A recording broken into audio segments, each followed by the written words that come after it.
জানিয়ে দেব সর্বশেষ আপডেট বাংলা সংবাদ। শুরুতেই শিরোনাম। মহাদুর্নীতিবাজ শেখ হাসিনা ও তার পুত্র ডিজিটাল ডাকাত জয়ের রিজার্ভ পাচারের গোপন তথ্য ফাঁস করল সাংবাদিক ইলিয়াস। দেশ ছাড়ার প্রস্তুতি নিচ্ছে আওয়ামী লীগ সরকারের সুবিধাভোগী 200 ঊর্ধ্বতন গোলাপি পুলিশ কর্মকর্তা। এবং সর্বশেষ জানাবো, এবার হার্ডলাইনে জাতিসংঘ, আন্তর্জাতিক আদালতে হবে হাসিনার গণহত্যার বিচার। থাকছে বিস্তারিত প্রতিবেদনে। দর্শক, এতক্ষণ শুনছিলেন সংবাদ শিরোনাম, এবারে বিস্তারিত। সাংবাদিক ইলিয়াস বলেন, বর্তমান সরকার 2009 সালে ক্ষমতায় এসে লুটপাটের ভয়ঙ্কর এক অধ্যায় শুরু করেছিল। শেখ হাসিনা ও তার দুর্নীতিবাজ পুত্র সজীব ওয়াজেদ জয় এমন এক মেশিন উদ্ভাবন করেছিল যে মেশিনের মাধ্যমে কোনো কিছু কেনাকাটা না করেও হাজার হাজার কোটি টাকা লুটপাট করা যায়। বিস্তারিত প্রতিবেদন সহকর্মী জান্নাতের ডেস্ক রিপোর্টে। এই মুহূর্তে দেশের অর্থনীতিতে যে সংকট চলছে তার মূল কারণ কুইক রেন্টাল নামক ডিজিটাল সে মেশিন।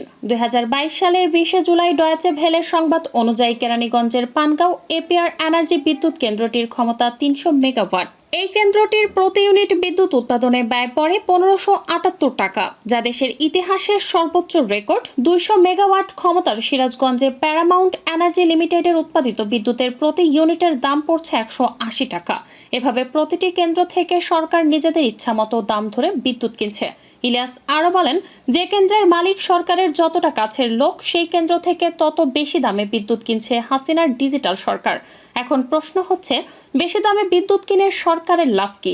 এসব বিদ্যুৎ কেন্দ্র থেকে বিদ্যুৎ কেনার নিয়ম শুনলে আপনি বুঝতে পারবেন সরকার কেন বেশি দামে বিদ্যুৎ কিনছে। সরকার যেসব প্রতিষ্ঠানকে এসব ভাড়াভিত্তিক বিদ্যুৎ কেন্দ্রগুলো তৈরির অনুমোদন দিয়েছে তারা সকলেই সরকারের বাছাই করা লোক। আশ্চর্যের বিষয় হলো, এসব কেনাকাটায় কোনো ধরনের সরকারি টেন্ডারের ব্যবস্থা রাখা হয়নি। সরকারের পছন্দের লোকদের কাজ হলো শুধুমাত্র একটি ধারাভিত্তিক বিদ্যুৎ কেন্দ্রের মালিক হওয়া, তারপর বসে বসে টাকা গোনা ছাড়া আর কোনো দায়িত্ব নেই। এইসব কেন্দ্রগুলো যখন কাঁচামাল কেনা কিংবা জ্বালানি যোগানের দায়িত্ব সরকারের। শুধু তাই নয়, এসব প্রকল্প নিয়ে যেন কেউ কোনো ধরনের অভিযোগ করতে না পারে তার জন্য সরকার একটি ইন্ডেমনিটি বা দায়মুক্তির আইন পাশ করেন।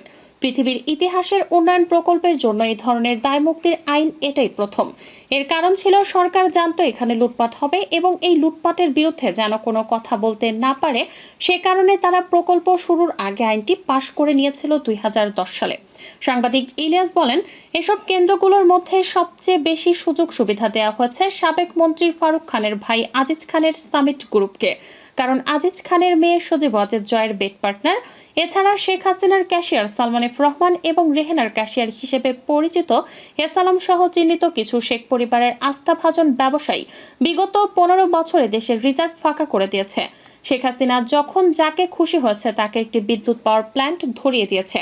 কুইক রেন্টালের নামে সুবিধা দেওয়ার তালিকায় ভারতও রয়েছে। ডয়েচে ভেলের খবরে বলা হয়েছে, ভারতের আদানি গ্রুপ এখনও বিদ্যুৎ উৎপাদনে যায়নি, অথচ 2017 সালে পিডিপি তাদের কাছ থেকে বিদ্যুৎ উৎপাদনের চুক্তি করে।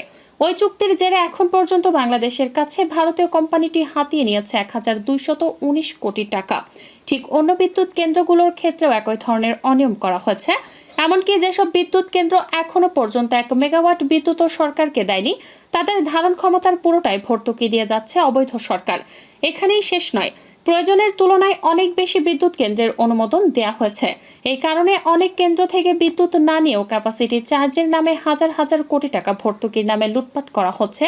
3 বছরের হাওয়া 54,000 কোটি টাকা শিরোনামের খবরে আরও বলা হয়েছে, গত বছরের জুলাই থেকে চলতি বছরের মার্চ পর্যন্ত সরকারি বেসরকারি মিলিয়ে মোট 90টি বিদ্যুৎ কেন্দ্রের 16,785 কোটি টাকা ভাড়া দেওয়া হয়েছে। প্রতি মাসে গড়ে দেওয়া হয়েছে 1,685 কোটি টাকা। এর আগে 2020 থেকে 2021 অর্থ বছরে 18,977 কোটি টাকা এবং 2021 থেকে 2022 অর্থ বছরে 18,123 কোটি টাকা দেওয়া হয়েছে। 3 বছরে মোট ভাড়া বাবদ দেওয়া হয়েছে 53,885 কোটি টাকা। সব মিলিয়ে দিয়ে বিদ্যুৎ কেন্দ্রগুলোকে মোট ক্যাপাসিটি চার্জ দেওয়া হয় 21,396 মেগাওয়াট বিদ্যুতের সমপরিমাণ মূল্য। কিন্তু গত এপ্রিলে কেন্দ্রগুলো সর্বোচ্চ উৎপাদন করতে পেরেছে 14,784 মেগাওয়াট বিদ্যুৎ, অর্থাৎ 3 ভাগের 1 ভাগ কেন্দ্রকে বসিয়ে রেখেই ভাড়া দিচ্ছে সরকার, যে কারণে এসব বিদ্যুৎ কেন্দ্রগুলো বন্ধের দাবি উঠেছে। ক্যাপাসিটি চার্জের নামে এত ভর্তুকি দেওয়ার পরও শেখ হাসিনা আরও 5 বছরের জন্য কুইক রেন্টালের মেয়াদ বাড়ানোর জন্য সুপারিশ করে। সংসদে 2 বছরের জন্য এই আইন করা হলেও পরে কয়েক দফায় সময় বাড়ানো হয়।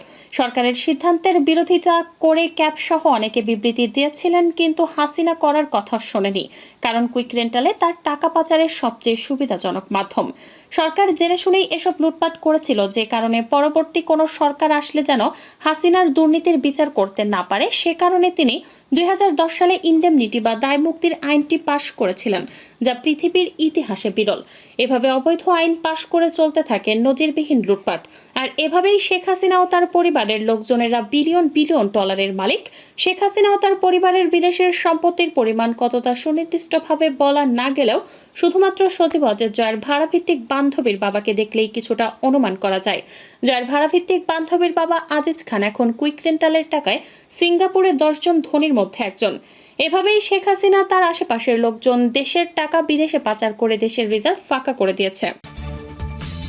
দেশ ছাড়ার প্রস্তুতি নিচ্ছেন আওয়ামী লীগের সুবিধাভোগী 200 ঊর্ধ্বতন পুলিশ কর্মকর্তা। এরই মধ্যে মার্কিন যুক্তরাষ্ট্র, কানাডা, যুক্তরাজ্য, ফ্রান্স, জার্মানি সহ ইউরোপের বিভিন্ন দেশে ভিসার আবেদন করেছেন তাদের অনেকেই। গোয়েন্দা সংস্থা ও বিভিন্ন সংস্থা থেকে জানা গেছে, এই তালিকায় ঢাকা মেট্রোপলিটন পুলিশ, ডিএমপি সদ্য বিদায়ী কমিশনার ও অতিরিক্ত আইজিপি, ডিআইজি ও অতিরিক্ত ডিআইজি সহ এমপি মর্যাদার বেশ কয়েকজন কর্মকর্তা রয়েছেন। তবে সংখ্যার দিক থেকে 20 থেকে 25 ব্যাচের কর্মকর্তাদের আবেদনের পরিমাণ বেশি। আর বেশিরভাগ কর্মকর্তার পছন্দের শীর্ষে রয়েছে আমেরিকা ও কানাডা। সংশ্লিষ্ট একাধিক তথ্য মতে ডিএমপির সাবেক কমিশনার শফিকুল ইসলাম 12তম ব্যাচে, অতিরিক্ত আইজিপি রুহুল আমিন, অতিরিক্ত আইজিপি কামরুল আহসান, অতিরিক্ত আইজিপি আতিকুল ইসলাম, 15 ব্যাচের কর্মকর্তা মনিরুল ইসলাম, শাহাবুদ্দিন খান, মাহবুবুর রহমান, খন্দকার লুৎফর কবির আল মাহমুদ, কৃষ্ণপদ রায়, 17 ব্যাচের কর্মকর্তা হাবিবুর রহমান, 18 ব্যাচের কর্মকর্তা আসাদুজ্জামান, মাহবুবুল আলম আমেরিকার ভিসার আবেদন করেছেন। 17 ব্যাচের মিজানুর রহমান, হাফিজ আক্তার, আনোয়ার হোসেন এবং মঈনুদ্দিন কানাডার ভিসার আবেদন করে রেখেছেন। 17 ব্যাচের আব্দুল বাতেন ফ্রান্সের ভিসার আবেদন করে রেখেছেন। 18 ব্যাচের ইমাম হোসেন এবং মোজাম্মেল হক জার্মানির ভিসার আবেদন করে রেখেছেন। 15 ব্যাচের কর্মকর্তা বনজ কুমার মজুমদার ভারতের ভিসার আবেদন করে রেখেছেন। দেশ ছাড়তে প্রস্তুতি নিয়ে কর্মকর্তাদের পছন্দের শীর্ষে আমেরিকা, কানাডা হলেও অনেকেই জার্মানি, যুক্তরাজ্য, সুইজারল্যান্ড, ফ্রান্স, পর্তুগাল, গ্রিস, তুরস্ক, থাইল্যান্ডের ভিসার আবেদন করেছেন। তবে ইতিমধ্যে কতজন ভিসা পেয়েছেন তা এখনও নিশ্চিত হওয়া যায়নি। গোয়েন্দা সূত্র জানায়, গত 15 বছর ধরে ক্ষমতাসীন আওয়ামী লীগের আমলে পদবি, অর্থবিত্ত অর্জন এবং ক্ষমতার অপব্যবহারকারী পুলিশ কর্মকর্তাদের মধ্যে এক ধরনের আতঙ্ক বিরাজ করছে। উল্লেখ্য, নানা দেশে ভিসার আবেদন করা পুলিশের ঊর্ধ্বতন কর্মকর্তাদের বেশিরভাগই গত 1 যুগ ধরে অতি উৎসাহী হিসাবে বিরোধী দলমতের ওপর দমনপীড়ন জানিয়েছেন।